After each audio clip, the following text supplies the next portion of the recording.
মদিনার বাজার দিয়ে নবীজি যাচ্ছেন, নবীজির একটা ওঁট পছন্দ হয়েছে। তো নবী ওঁটের মালিকের কাছে গিয়ে জিজ্ঞেস করলেন, ভাইয়া এই ওঁটটার দাম কত?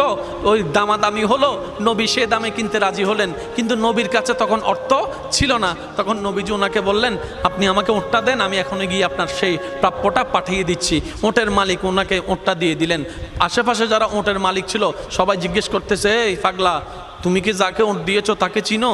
বলে যে না। নাম জানো? বলে যে না। পরিচয় জানো? বলে যে না। ঠিকানা জানো? না। তো তুমি যে ওঁটটা দিয়ে দিলা, উনি যদি ওঁটের টাকাটা না ফাটায় তখন তো তুমি লসের মধ্যে চলে যাবা। সে ওঁটের মালিক বলে, এত সুন্দর নুরানি চেহারাওয়ালা কখনো বাটপার হতে পারে না, কখনো চিটার হতে পারে না, কখনো মিথ্যুক হতে পারে না। ওনার চেহারা দেখেই তো আমি ওঁট বিক্রি করার আগে মনটাই বিক্রি করে দিয়েছি, মনটাই বিক্রি করে দিয়েছি, মনটাই বিক্রি করে দিয়েছি। তোমরা যাই বলো, আমার মন বলে উনি আসবেই আসবে, টাকাটা পাঠাবেই পাঠাবে।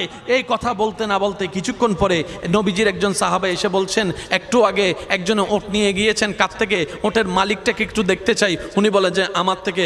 তো উনি বললেন, আমাদের নবী আপনার থেকে ওঁটটা নিয়ে গিয়েছেন, ধরেন ওঁটের টাকাটাও দিয়েছেন, আপনাদের খাবার জন্য কিছু খেজুরও হাদিয়া পাঠিয়েছেন, খেজুরও হাদিয়া পাঠিয়েছেন। ওই ওঁটের মালিক বলে, ভাইয়া টাকাটাও রাখেন, খেজুরটাও রাখেন, আগে আমাকে ওনার কাছে নিয়ে যান।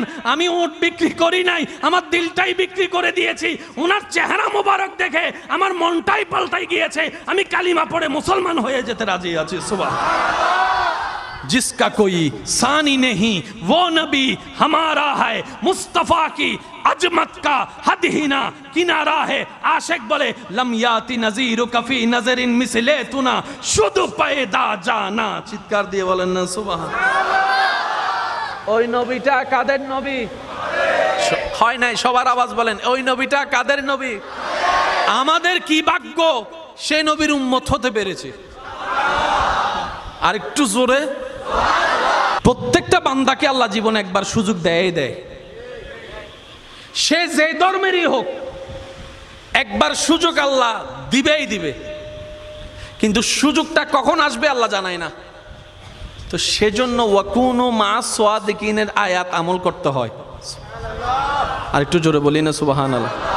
ওয়াকুনু মা সাদিকিন আয়াতের উপর আমল করলে সুযোগটা যখনই আসবে আপনি সুযোগটা ধরতেও পারবেন, নিতেও পারবেন।